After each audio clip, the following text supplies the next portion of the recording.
मंजिल मिले या ना मिले, ये तो मुकद्दर की बात है, पर हम कोशिश भी ना करें, ये तो गलत बात है।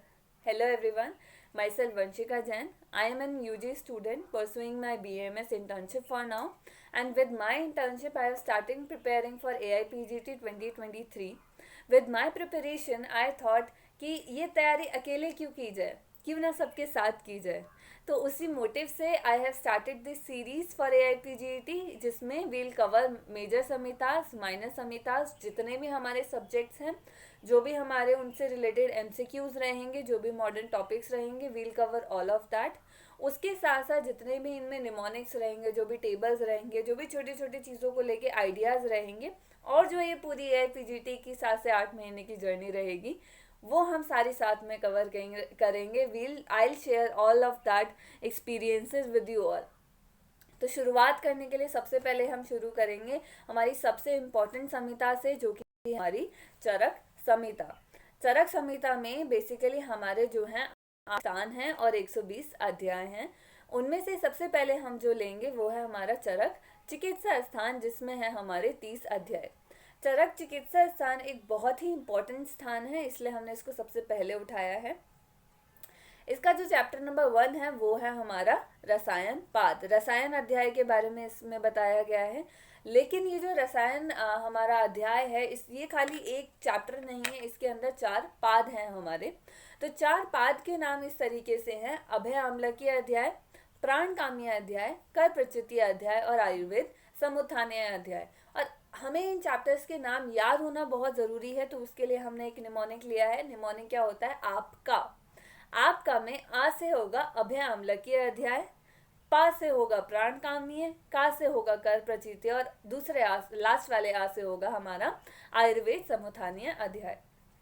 इसके साथ साथ हमें एक चीज़ और याद रखनी होती है, वो क्या है? 6, 37, 16 और 4 रिस्पेक्टिवली। ये क्या है? ये हमारे योग हैं इन अध्यायों के। वो कैसे हुआ? अभय आम्लकीय अध्याय में है टोटल 6 योग, प्राणकाम्य अध्याय में हमारे हैं 37 योग, कर प्रचितीय अध्याय में हमारे 16 योग, और आयुर्वेद समुत्थानीय अध्याय में हमारे टोटल 4 योग। अब इन योगों में से भी हमें सभी योग याद नहीं करने हैं, कुछ कुछ हमारे योग हैं जिन्हें हमें याद रखना है, वो मैं आपको बताती हूँ। जैसे सबसे पहला हमारा है अभय आम्लकीय अध्याय। इसमें हमें क्या याद रखना होगा? इसमें हमें याद रखना होगा प्रथम ब्रह्म रसायन, द्वितीय ब्रह्म रसायन, च्यवनप्राश के बारे में हमें पढ़ना होगा, and one of the important चतुर्थ आम्लक रसायन। उसी तरीके से हमारा जो प्राणकामीय रसायन पाद है, उसमें हम क्या पढ़ेंगे? आम्लक घृत, अपर आम्लक अवलेय, जो भी आम्लक अवलेय आम्लक घृत है वो हम इसमें पढ़ेंगे। और इम्पोर्टेंट क्या रहेगा इसमें? नागबला रसायन और भल्लातक रसायन, वेरी इंपॉर्टेंट है, हमारा प्राणकाम्य में आ जाएगा। कर प्रचितीय में क्या आएगा? इसमें आएगा हमारा इंद्र रसायन और केवल आम्लक रसायन। चतुर्थ आम्लक रसायन आया था हमारे उभय आम्लकीय में, आम्लक अवलेय आया था हमारा प्राणकाम्य में, और केवल आम्लक रसायन आएगा हमारा कर प्रचितीय में। और वर्धमान पिपली and one of the important शीला जतु रसायन भी हमारा कर प्रचितीय में आ जाएगा। उसके बाद नेक्स्ट आता है हमारा आयुर्वेद समुत्थानीय अध्याय। इसमें हमारा क्या आएगा? द्रोणी प्रावेशिक और आचार रसायन। आचार रसायन आचार्य चरक की देन है, तो ये बहुत ही इंपॉर्टेंट है। तो इस तरीके के मिला के हमारे पास इस पूरे रसायन अध्याय में कितने योग हो जाएंगे? इन टोटल 63 योग, 6, 37, 16 और 4। ठीक है, तो अब इसके बाद हम सबसे पहले शुरू करते हैं हमारा पाद नंबर 1, अभय आम्लकीय रसायन पाद। इसमें सबसे पहले आएंगे हम श्लोक नंबर 3 पे। श्लोक नंबर 3 में क्या दिया हुआ है? उसमें भेषज के पर्याय दिए हुए हैं। क्या लिखा है? चिकित्सितम व्याधिहरम पथ्यम साधन औषधम प्रायश्चितम प्रशमनम प्रकृति स्थापनम हितम। ये जितने भी हैं, ये जो 9 है हमारे जो नाम है, ये क्या है? ये भेषज मतलब मेडिसिन जो हम लेते हैं उसके पर्याय हैं। अब मेडिसिन से तो हम नॉर्मली लोग हर चीज़ समझते हैं ना कि मेडिसिन क्या करेगी? व्याधि को हरेगी, चिकित्सतम होगी, व्याधि की चिकित्सा करेगी, औषध का साधन होगी, यही सारे इसके पर्याय रहते हैं। तो वही हमारे यहाँ पर बोला गया है। ये सूत्र आप इसको याद कर डालिए, बहुत आसान सूत्र है, पढ़ेंगे आपको याद हो जाएगा। चिकित्सितम व्याधिहरम पथ्यम साधन औषधम प्रायश्चितम प्रशमनम प्रकृति स्थापनम हितम। हित के लिए अच्छा है, इसलिए हितम। ठीक है, हो गया। उसके बाद आते हैं हम श्लोक नंबर 4 पे। उसमें क्या बोलते हैं? भैषजम द्विविधम च तत् स्वास्थ्योर्जस्करम किंचित किंचित आतुरस्य रोगनुत। मतलब भेषज जो हैं 2 प्रकार की होती हैं, क्या? स्वास्थ्य की रक्षा करना, स्वास्थ्य ओजस्करम, और आतुरस्य किंचित आतुरस्य रोगनोत, मतलब आतुर के रोग का प्रशमन करना। यही अगर आप याद करेंगे तो जो आयुर्वेद का प्रयोजन हमने फर्स्ट ईयर से पढ़ा है वो क्या होता है? स्वास्थ्य से स्वास्थ्य रक्षणम, आतुरस्य विकार प्रशमनम च। तो वही हमारा हो रहा है, स्वास्थ्य की रक्षा करता है भेषज, और आतुर के रोग को खत्म करता है भेषज। लेकिन भेषज के साथ साथ दूसरा क्या आता है? भेषज के साथ साथ आता है अभेषज। अभेषज कौन सी होती हैं? ये 2 प्रकार की होती हैं, बाधन और सानुबाधन। बाधन और सानुबाधन। अब इसको हम कैसे लेते हैं? इनके काम करने के तरीके पे, मतलब एक्यूट और क्रोनिक कैसे रहेगा? जो बाधन होती है इसके लिए क्या लिखा हुआ है? जो तत्काल कष्ट उत्पन्न करे अथवा अल्प उपद्रव करे। एकदम से कष्ट उत्पन्न कर रही है लेकिन उपद्रव क्या कर रही है? अल्प कर रही है। उसी के ऑपोजिट क्या है? सानुबाधन है। सानुबाधन क्या कर रही है? कालांतर में कष्ट उत्पन्न कर रही है। ठीक है, तो ये हमारी 2 तरीके की अभेषज हो गई। अभेषज मतलब जो ट्रीटमेंट नहीं कर रही है, उसको बढ़ा रही है रोग को, तो बाधन और सानुबाधन। अब जो हमने भेषज के 2 प्रकार पढ़े, क्या? स्वस्थ से ओजस्करम और आतुरस्य रोगनुत। इसमें भी स्वस्थ से ओजस्करम के पुनः 2 भेद आते हैं। 2 भेद क्या है? रसायन और वाजीकरण। ठीक है, अब नेक्स्ट आप देखेंगे श्लोक नंबर 7 में, उसमें क्या है? उसमें रसायन के गुण दिए हुए हैं। क्या गुण है वो? दीर्घम आयु स्मृतिम, मेधाम आरोग्य तरुण वया, प्रभाव वर्ण स्वर उदार्यम, देह इंद्रिय बलम परम। ठीक है, इसका मतलब अगर हम समझते हैं तो बहुत आसान है। उसी हिसाब से, उसी मतलब से आपको ये श्लोक याद रह जाएगा। क्या? जो रसायन है, रसायन का सेवन करने से क्या होता है? मनुष्य की आयु दीर्घ होती है, स्मृतिम स्मृति शक्ति बढ़ती है, मेधा मेधा मतलब स्मरण शक्ति बढ़ती है, और आरोग्य की प्राप्ति होती है, तरुणम वय मतलब वय जो होती है वो लंबी आयु जो है मनुष्य वो जीता है। तो ये श्लोक हमारा, इसका एक पार्ट हमारा पूरा हो गया। क्या हो गया? दीर्घम आयु स्मृतिम मेधाम आरोग्यम तरुणम वय। अब उसके बाद इसके दूसरे पार्ट में आते हैं, प्रभा वर्ण स्वर उदार्यम। प्रभा और वर्ण जो है उसका उदार करता है, जो स्वर है हमारा उसका उदार करता है। और इसके लिए जो मोस्ट इम्पॉर्टेंट जो लाइन आई है, जो वर्ड्स आए हैं वो क्या है? देह इंद्रिय बलम परम। रखना है अच्छे से कि जो देह इंद्रिय बलम परम है वो रसायन के लिए आया, क्योंकि ऐसे ही जो सिमिलर वर्ड्स हैं कुछ वो आपको आगे भी पढ़ने के लिए मिलेंगे, तो वो अलग अलग चीज़ों के लिए आए हैं, ये आपको याद रखना होगा। अब उसी के नेक्स्ट 8वें श्लोक पे आइए। वाक सिद्धिम प्रणतिम कांतिम लभते ना रसायनाथ। वाक सिद्धि मतलब जो मनुष्य रसायन सेवन करने वाला मनुष्य जो बोलेगा वो सत्य हो जाएगा। तो वाक सिद्धम प्रणतिम कांतिम लभे ना रसायनाथ। अब इसी के आधे पार्ट में क्या दिया गया है? रसायन की डेफिनेशन दी गई है, which is very very important. क्या दी गई है? लाभो उपायो ही शस्तानाम रसादीनाम रसायनम। मतलब उत्तम धातु का जो प्राप्त करने का जो उपाय है वो क्या है? हमारा रसायन है। उत्तम गुणों से युक्त जो हम धातु को प्राप्त करते हैं वो किसके द्वारा करते हैं? रसायन के द्वारा। इसलिए बोला गया लाभोपायो ही शस्तानाम रसादीनाम रसायनम। Very very important. इसके बाद हम इसमें देखेंगे तो जो आचार्य शारंगधर हैं, शारंगधर रसायन के बारे में, रसायन की एक डेफिनेशन दी गई है, मतलब ऑलमोस्ट सिमिलर ही है, लेकिन हमें बाकी आचार्यों के द्वारा दी गई डेफिनेशंस भी याद रहनी चाहिए। तो वो क्या है? रसायनम च तज गेयम यद जरा व्याधि नाशनम। ठीक है, अब उसके बाद आते हैं हम श्लोक नंबर 9 पे। श्लोक नंबर 9 पे क्या दिया गया है? हमारा वाजीकरण की डेफिनेशन दी गई है, वाजीकरण के बारे में बताया गया है। और वाजीकरण के बारे में जो भी बताया गया होगा उसको समझना और याद रखना बहुत आसान होता है, क्योंकि उसमें वर्ड्स ही ऐसे आएंगे, संतान, प्रजा, वाजीबल, ऐसे करके उसमें जो वर्ड्स आएंगे उससे आप दिमाग लगा देना चाहिए, तो वाजीकरण से रिलेटेड रहेगा। तो यही इसमें दिया गया है। अपत्य संतान करम यद सद्य संप्रहर्षणम। अपत्य मतलब जो वैश्य अपत्य संतान मतलब पुत्र पौत्र प्रपौत्र करने वाला हो, यद सद्य संप्रहर्षणम मतलब शीघ्र ही उसकी मैथुन शक्ति बढ़ा दे, शीघ्र ही उसमें हर्ष बढ़ा दे, हर्ष को उत्पन्न करने वाला हो।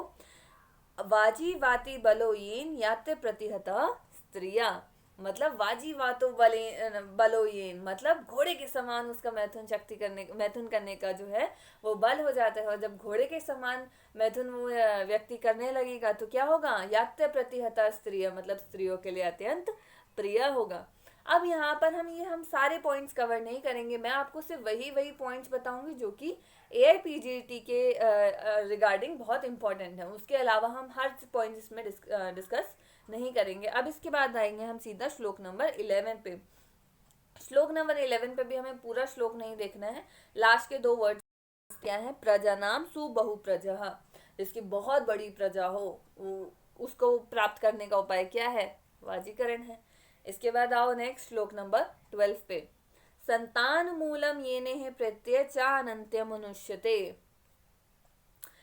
जिसका संतान उत्पन्न करने का मूल क्या है, वाजीकरण है। बहुत इजी है, हमें याद हो गया, ठीक है। उसके बाद उसके बाद एक और इम्पोर्टेंट इसमें पार्ट आता है, वो हमें देखना है, यशः श्रियम बलम पुष्टि वाजीकरण में तत्। अगर कोई इंसान है उसकी बहु संतान होगी तो क्या आएगा, यश आएगा, श्रिया आएगा, मतलब जो लक्ष्मी आएगी, श्री लक्ष्मी आएगी, बल तथा पुष्टि की प्राप्ति होगी। तो ये हमारे क्या हो गए, हमारा वाजीकरण के गुण हो गए, या उनसे क्या क्या प्राप्त होता है वो आ गया। अब उसके बाद आता है जो रसायन है, रसायन के सेवन करने के लिए क्या क्या विधि होती है, कैसे कैसे आप रसायन का सेवन करते हैं उसके बारे में। तो रसायन आप जो है 2 तरीके से सेवन करते हैं, कुटी प्रावेशिक या वातात्मिक। कुटी प्रावेशिक मतलब किसी कुटी के अंदर रह के, वातात्मिक मतलब जहाँ धूप और आतप दोनों का आप सेवन कर रहे हो, धूप और वायु का आप सेवन कर रहे हो। सेवन करने के साथ साथ जब आप मेडिसिन, तो ये क्या है, IPD और OPD हो गया कुटी प्रावेशिक, और OPD हो गया वातात्मिक, ठीक है।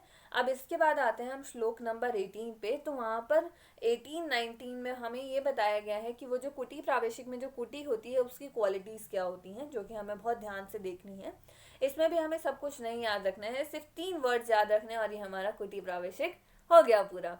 3 वर्ड्स क्या है, दिशिम पूर्व उत्तरस्य, मतलब पूर्व और उत्तर दिशा में हमारी जो है कुटी का मुख होना चाहिए। दिशिम पूर्व उत्तरस्य, खाली पूर्व याद नहीं रखना है, पूर्व उत्तरस्य, नॉर्थ ईस्ट उसकी डायरेक्शन होनी चाहिए, वो बहुत पॉजिटिव डायरेक्शन होती है। उसके साथ श्लोक नंबर 11 में हमें क्या याद रखना है, श्लोक नंबर 19 में क्या याद रखना है, त्रिगर्भाम सूक्ष्म लोचनम, जो हमारी जो कुटी है वो क्या होनी चाहिए, त्रिगर्भा होनी चाहिए, मतलब एक कमरे के अंदर दूसरा कमरे के अंदर तीसरा कमरा, इस तरीके से होनी चाहिए। और सूक्ष्म लोचनम मतलब उसमें छोटे छोटे झरोके होने चाहिए, जिससे वायु का जो है आवन जावन चलते। बाद क्या लिखा है इसमें, घन वृत्ति मृत्यु, प्रत्येक ऋतु में वो सुक्कर होनी चाहिए, और उसकी दीवारें क्या होनी चाहिए, मोटी होनी चाहिए। ये क्या है, हमारा जो हमारी कुटी होगी उसकी क्वालिटीज हैं। अब जब आप उस कुटी में प्रवेश करेंगे तो उस कुटी में प्रवेश करते समय दिशा, नक्षत्र और कुल काल क्या होना चाहिए, वो उसके बारे में आचार्य ने बताया। आचार्य तो सब बताते हैं, तो वो क्या बताया, श्लोक नंबर 21 में उसका डिस्क्रिप्शन है।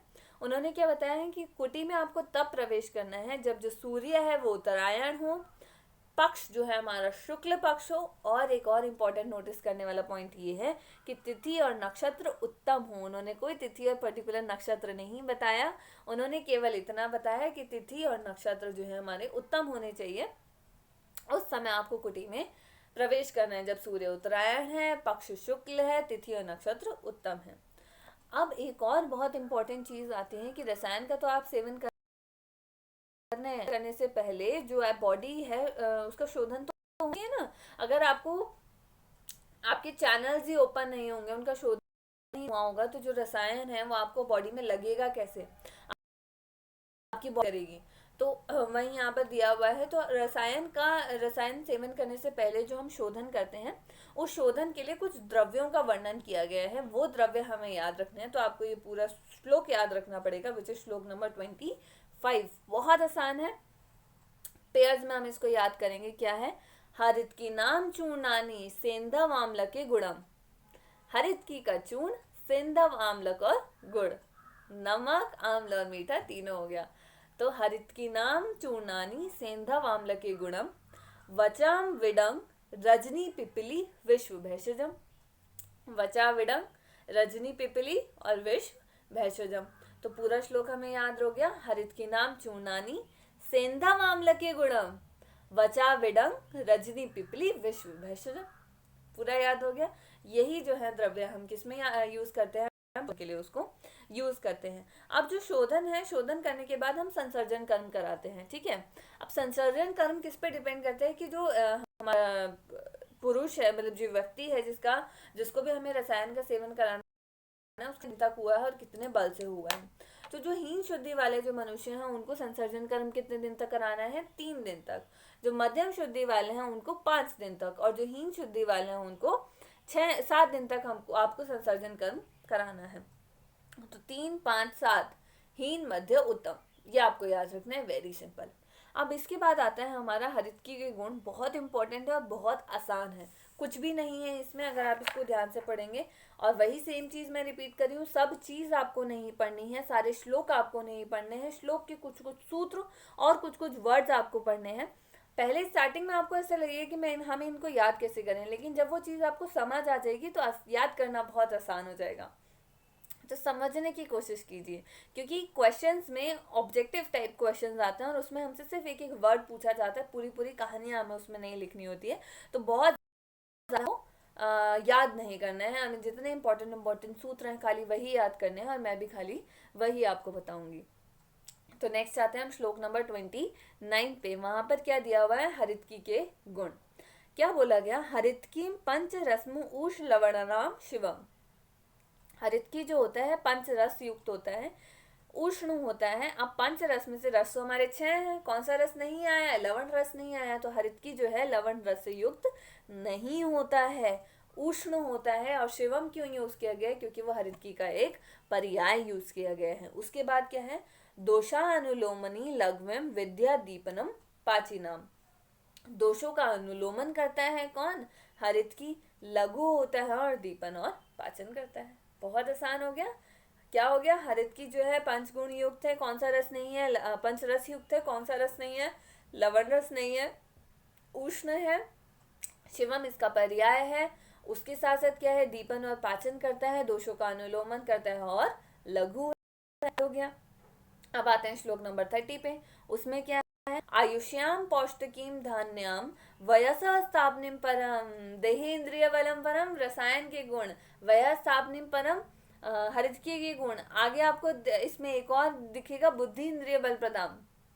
वो क्या होगा? हमारा हरितकी का गुण होगा, ठीक है। तो आयुष्याम पौष्टिकी, आयुष्याम है पोषक प्रदान करती है, धन्य है धन अर्थ से उसको परिपूर्ण करती है। वया स्थापनिम परम मतलब आयु के स्थापन के लिए परम है। परम है हमारा क्या? हरित की। तो आयुष्याम है, पौष्टिकिम है, धन्य है और वया स्थापनम परम। और क्या दिया गया इसका आगे?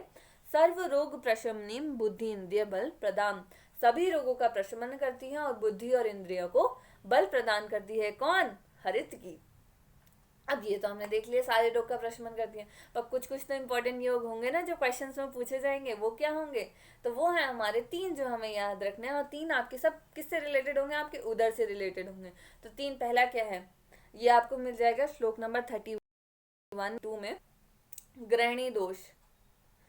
विषम ज्वर, ज्वर भी कहीं ना कहीं आपकी आमाशय से रिलेटेड है, ग्रहणी दोष तो है ही। और तीसरा नाम उदरम, प्लीहा और उदर के रोग। तो ग्रहणी दोष, विषम ज्वर और प्लीहा और उदर के रोग किससे रिलेटेड हो गए? हरितकी से रिलेटेड हो गए। उसके बाद श्लोक नंबर 34 अगर आप देखेंगे तो उसमें क्या है और बताया गया है कि किस किस में आप हरितकी का प्रयोग कर सकते हैं। तो स्त्रोतो विबंधान विविधान, ये तो मुझे वैसे ही याद रहता है कि स्त्रोतो विबंधान विविधान, मतलब जहाँ पे स्त्रोतों में विबंध हो रहा होगा तो उनके उपाय के लिए। और प्रलेपम हृदय रसो, मतलब हृदय में जब आलेप जैसा आपको फीलिंग रहता है, जब कफ की वृद्धि होती है तब ऐसा आलेप जैसा फीलिंग रहता है, तो उसके निवारण के लिए। वैसे भी उष्ण है, लघु है, कफ को तो हटाएगा ही। तो स्त्रोतो विबंधान विविधान याद हो गया। उसके साथ क्या है? जब हृदय पे आलेप जैसे रहता है, अब जब आलेप है तो क्या होगा? आलेप हमने किसमें पढ़ा था? कफ में ऐसा फील होता है, कफ को हटाने वाला क्या रहेगा? उष्ण और लघु गुण रहेगा, तो हमारा हरितकी के पास उसको हटा देगी। उसके साथ साथ क्या है? स्मृति बुद्धि प्रमोहम च जय शीघ्रम हरितकी। स्मृति और बुद्धि और जो प्रमोह होता है उसका जो निवारण करता है, या उसको मतलब अगर वो नष्ट हो गई है तो उसका निवारण करेगा, और उसको बढ़ाने वाला क्या है? हरितकी। तो ये बहुत इंपॉर्टेंट है, इसको हम समझ लेते हैं। स्मृति बुद्धि प्रमोह आया तो ये किसका होगा? ये हमारा मेदे रसायन का होगा, लेकिन ये हरितकी के गुणों में भी है। स्मृति बुद्धि प्रमोहम च जया चिग्रम हरितकी। अब इसके बाद यहाँ पर हम बुक में हरितकी के जो हैं टाइप्स भी डिफाइन किए गए हैं, टाइप्स बताए गए हैं। किसने बताया हरितकी के टाइप्स? भाव प्रकाश ने बताया 8 टाइप के हरितकी। वो हम श्लोक एक बारी पढ़ देते हैं, मैं आपके लिए पढ़ देती हूँ श्लोक को, उसको आपको एक बारी गो थ्रू करना है। तो क्या है? विजया रोहिणी च एव पूतना चामृताभ्या जीवंती चेतकी च इति पथ्याया सप्त जात्यः अलावो व्रता विजया व्रता सा रोहिणी स्मृता पूतना अस्तिमति सूक्ष्म कथिता मांसाल अमृता पंचरेखाभ्या प्रोक्ता जीवंती स्वर्ण वर्णिनी त्रिरेखा चेतकी गया सप्तनाम्यम आकृति। ये भाव प्रकाश ने सात टाइप्स के हरितकी के बारे में वर्णन किया है। अभी तक अब हमने देखा हरितकी के गुण और होते हैं। अब हरितकी का सेवन किस किस को कराना चाहिए देख लिया, किस किस को नहीं कराना चाहिए वो हमें देखना है। ये देखने से पहले हमें एक चीज याद रखनी है कि हरितकी जो है उष्ण है और रूक्ष भी है, लघु है। तो जो भी हमारे कारण होंगे जो वात को या रुक्षता को बढ़ाएंगे, उन कारणों में हम हरितकी नहीं लेंगे और हम अजीर्ण के रोगी में हरितकी नहीं लेंगे। तो हम आते हैं श्लोक नंबर 35 पे। उसमें क्या दिया हुआ है? अजीर्णिनो रूक्ष भुजः स्त्री मध्य विषकर्षिता सेवेन अनाभ्यमते श्रुत तृष्णोष्ण आदिताश्च। अजीर्ण के रोगी को हम हरितकी का सेवन नहीं कराएंगे। जिसने रूक्ष भोजन किया हुआ होगा उसको हरितकी का सेवन नहीं कराएंगे।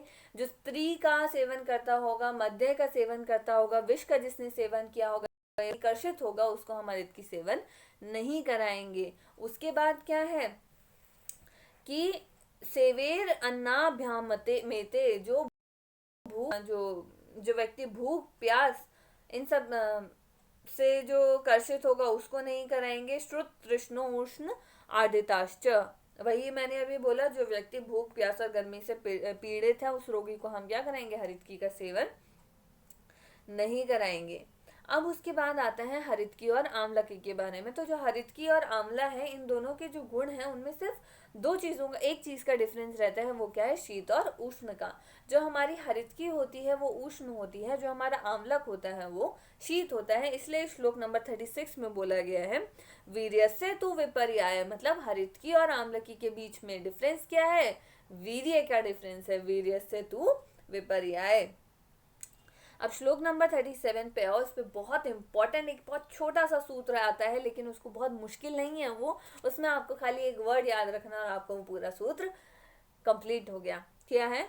हरितकी नाम शस्य आम्लकस्य च, मतलब हरितकी और आम्लकी का आप क्या शस्यानी, मतलब बीज रहित फल का आप प्रयोग कर रहे हो। किसका? हरितकी और आम्लकी का, चिकित्सा में। बस इतना ही इंपॉर्टेंट है। अब इसके बाद हमारा इनका वर्णन खत्म हो जाता है, डिस्क्रिप्शन खत्म हो गया। अब क्या हमारे बहुत आसान से योग आते हैं। योग में आपको बहुत कुछ नहीं याद रखना है, कुछ कुछ क्वालिटीज आपको याद रखनी है, क्वालिटीज के साथ साथ कुछ कुछ प्रोपोर्शंस आपको याद रखने हैं। बस हो गया। प्रोपोर्शंस में भी मैं आपको एक छोटा सा ट्रिक बताऊंगा। एक ट्रायंगल याद किया, सारे प्रोपोर्शंस याद हो गए। तो पहले हम आते हैं हमारे ब्रह्म रसायन पे। ब्रह्म रसायन के लिए आप देखेंगे श्लोक नंबर 41 का फर्स्ट लाइन आप देखेंगे, पंचानाम पंचमूलानाम भागान दश पलोन निमित्तान हरितकीम सहस्त्र च त्रिगुणा आम्लकम नवम, मतलब पंचमूल आप यूज करेंगे और सारे पंचमूल जो हैं आप 10-10 पल आप उसको यूज करेंगे। हरितकी सहस्त्र, मतलब हरितकी सहस्त्र यूज करेंगे, मतलब 1000 हरितकी यूज करेंगे और उसका 3 गुना आप नया आंवला, मतलब 3000 आंवला जो है वो आप यूज करेंगे। Very simple. पंचमूल 10-10 मूल, हरितकी आपका 1000 और नया आंवला आपका 3000। हो गया याद? अब ये पूरा श्लोक आपको नहीं देखना है, इसके बाद आपको सीधा देखना है श्लोक नंबर 53। उसके बाद उसमें क्या बोला गया है? नोरुपधान्य आहारदमेकम मात्रम जरम प्रति, नारोपधान्याद आहार मेकम मात्रम जरा प्रचिति, मतलब ऐसा आपको सेवन का कराना है जो आहार पचने की मात्रा जो है उसके साथ कोई भी छेड़छाड़ ना करे। तो आहार की जो मात्रा है वो आपके आराम से वैसे ही पचे जैसे वो पच रही थी, और आप भोजन भी वैसे ही करें जैसे आप पहले कर रहे थे। इसलिए ना आहारोपधान्याद इसके लिए यूज किया गया है। और उसके बाद हरितकी के सेवन के बाद आप क्या पिलाएंगे उसको? षष्टिक पयसा पिलाएंगे। तो इसके लिए लिखा हुआ है षष्टिक पयसा चा अत्र जीर्णे भोजन मिश्यते।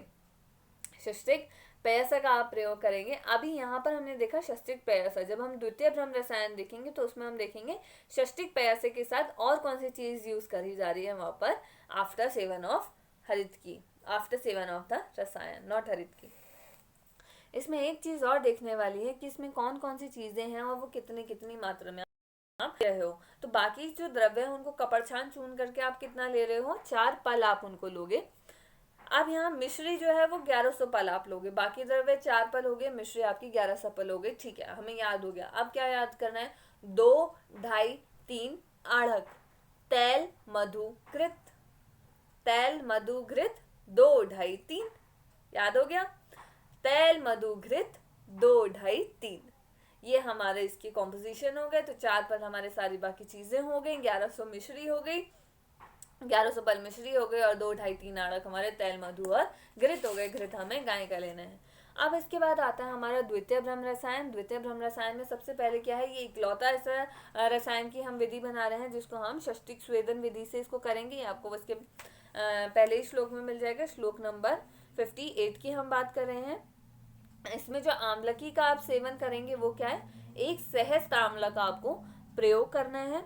अब इसके बाद इस श्लोक की लास्ट लाइन में आप देखेंगे तो क्या लिखा हुआ है, जीर्णे च षष्टिकम पयसा सा सर्पिष्कुम उपसेवमानो, मतलब षष्टिक पयसे के साथ क्या यूज करना है, ससर्पी घृत के साथ आपको षष्टिक पयसा का यूज करना है। ठीक है, और इसमें एक और इम्पोर्टेंट जो पॉइंट द्वितीय भ्रम रसायन में हमारा आता है कि जो भी ये हमारे स्वर्ण भस्म, रजत भस्म, ताम और प्रवाल भस्म है, और ये जो उत्तम लोहे का चूर्ण है, इसको हमें 1/8 मात्रा में जो है मिलाकर इसको यूज करना है। तो ये जितनी भी हमारी भस्म है, स्वर्ण रजत ताम्र लोह और प्रवाल भस्म, ये 1/8 मात्रा में इसमें यूज करना है। आपको ये याद रखना है, षष्टिक स्वेदन विधि याद रखनी है, और षष्टिक पयसा ससर्पी के साथ यूज होता है, और आंवलक क्या हो गया, 1000 हो गया। अब इसमें एक और हमारी टर्म आती है अर्धकर्ष वृद्धया, मतलब इसका जो सेवन करना है, जितनी संशोधन क्रिया है वो आपने कर दी। संशोधन क्रिया करने के बाद प्रतिदिन सुबह सुबह 1 तोला जो है हरितकी का सेवन से प्रारंभ करना, और उसके बाद एक तोला जो है अर्धकर्ष, मतलब उसको बढ़ाते जाएंगे, और बढ़ाएंगे कितनी मात्रा, इतनी मात्रा बढ़ाएंगे कि जिसमें जो है भोजन में रुकावट नहीं आएगी और औषधि पच जाएगी। ठीक है, अब जो है भ्रम रसायन से जो है लाभ इसका हमें देखना है। तो भ्रम रसायन के लाभ क्या होते हैं, धरणी धर साराश्च वायुनम समविक्रम, मतलब आपको बस इतना याद रखना है कि धरणी से रिलेटेड जो सूत्र आया है वो किससे रिलेटेड है, हमारा वो भ्रम रसायन से रिलेटेड है। ठीक है, अब इसके बाद आता है च्यवनप्राश, जो बचपन से सबने खाया है, लेकिन ये नहीं पता खाते क्यों थे, बस ताकत आ जाएगी। ताकत तो आती है ऑब्वियसली, लेकिन अब बना किससे है और किस काम में आता है ये हम देखेंगे। तो बना किससे है, जो च्यवनप्राश है, इसमें हर चीज नहीं पूछी जाती, इसमें खाली द्रव्य पूछे जाते हैं, और कौन कौन सा कितनी मात्रा में आता है और किस किस चीज के लिए यूज होता है या इसके गुण क्या हैं वो पूछे जाते हैं। तो इसमें जो च्यवनप्राश है, इसके टोटल द्रव्य कितने हो गए, 48 द्रव्य होते हैं, जिसमें से क्वाद द्रव्य होते हैं 36, और बाकी जो होते हैं प्रक्षेप द्रव्य होते हैं। 48 टोटल द्रव्य, क्वाद द्रव्य 36, और बाकी के प्रक्षेप द्रव्य। अब हरित की च्यवनप्राश है, च्यवनप्राश में आपको क्या है, जितने भी क्वाद द्रव्य हैं वो आप एक एक पल लेंगे। ठीक है, याद हो गया। अब इसमें आपको क्या याद रखना है, एक ट्रायंगल याद रखना है, एक ट्रायंगल याद रखना है। ट्रायंगल के बीच में आप लिखेंगे 6 पल, और आगे क्या लिखेंगे, तैल मधु और घृत। तैल मधु घृत आपको 6 पल लेना है। बाकी सारे क्वाद द्रव्य हमने बताया एक एक पल लेने हैं। जो आपको शर्करा लेनी है वो 50 पल लेनी है, और जो वंशलोचन है वो आपको 4 पल लेना है, और 2 पल आपको पीपर लेना है। 2 पल पीपर, 4 पल वंशलोचन, एक ट्रायंगल जिसमें सब 6 पल है, तैल मधु घृत, एक एक पल जितने हैं सारे क्वाद द्रव्य हैं, और 50 पल शर्करा है। अब आता है च्यवनप्राश के गुणों के ऊपर। तो च्यवनप्राश के गुण क्या होते हैं, कास श्वास हरश्चैव विशेषणोपदिश्यते। कास सॉरी मैं रेफरेंस बताना भूल गई, इसका रेफरेंस है हमारा श्लोक नंबर 70।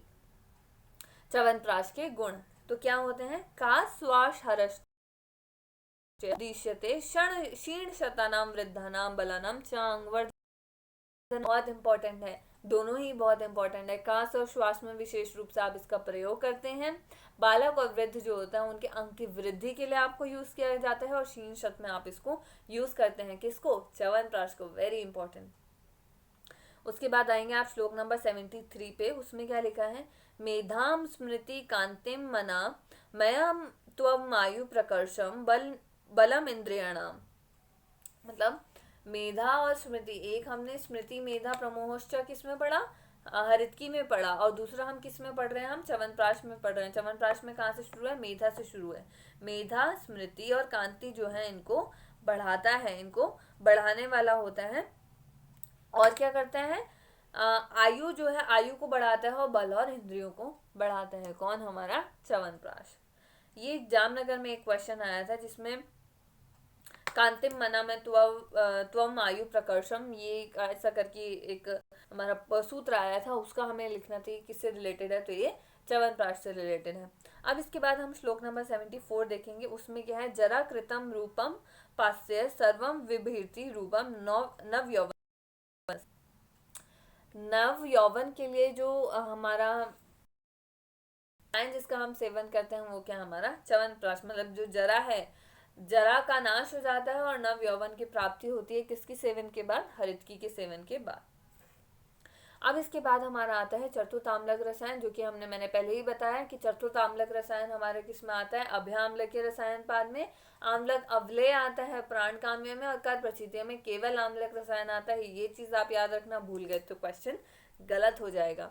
अब चतुर्थ आम्लक रसायन में क्या यूज करते हैं, इसमें बहुत ज्यादा नहीं है याद करने के लिए। पहला चीज हमें देखने की, इसमें सारे कॉम्बिनेशन यूज हुए हैं। आंवला हरड़ का, हरड़ बहेड़ा का, आंवला बहेड़ा का, और आंवला हरड़ बहेड़ा, या तो तीनों यूज हुए हैं या दो दो करके इनके कॉम्बिनेशन यूज हुए हैं। दूसरा पॉइंट हमें क्या याद रखना है कि पलाश का त्वक किसमें यूज हुआ है, जो कि गीला है। का त्वक किसमें यूज हुआ है, यूज उसको करते हैं सुखा के। जो हमारा चौथा पॉइंट इसमें यूज देखना है, इसमें क्या है, आंवला आदि द्रव्य 1000 पल यूज किए गए हैं। और तेल मधुघृत तो आप हर जगह, तेल मत हो गया, दूध हो गया, ये सब तो आप हर जगह ही देखोगे, लेकिन आप दही हर जगह नहीं देखोगे। दही का प्रयोग किसमें बताया गया है, चतुर्थ आम्लक रसायन में दही का प्रयोग, तेल का प्रयोग, तिल कल का प्रयोग, ये सब बताया गया है। चौथा पॉइंट इसमें याद रखना है कि कुटी प्रावेशिक विधि से आपको इसका सेवन करना है। चतुर्थ आम्लक रसायन का सेवन कैसे करना है, कुटी प्रावेशिक विधि से करना है। और पांचवा इंपॉर्टेंट पॉइंट, ये सब आपको बुक में मिल जाएगा। बुक का जो विमर्श है उनमें छोटे छोटे सारे पॉइंट्स मिल जाएंगे। पलाश की त्वक वाला भी मिल जाएगा, गीली पलाश की छाल भी मिल जाएगा, कॉम्बिनेशन वाला भी मिल जाएगा, और उसके साथ साथ कितने द्रव्य उसमें डालने हैं, दही वाला भी मिल जाएगा, कुटी प्रावेशिक वाला भी आपको बहुत आसानी से मिल जाएगा। नेक्स्ट आता है कि इसको कुटी प्रावेशिक विधि, जब जो सेवन करने वाला मनुष्य है उसको जब भूख लगेगी तो आपको क्या देना है, आपको अन्न भोजन नहीं देना है। क्या देना है, दूध देना है। भूख लगे दूध पियो, भूख लगे दूध पियो, ऐसे ही आपको करना है। अधिक भूख जब उसको लगती है तो दुग्ध का उसको सेवन कराना है। अब नेक्स्ट आते हैं खाली हरित के आदि रसायन। तो हरित के आदि रसायन में आंवला हरड़ बहेड़ा, ये तो आप यूज करोगे।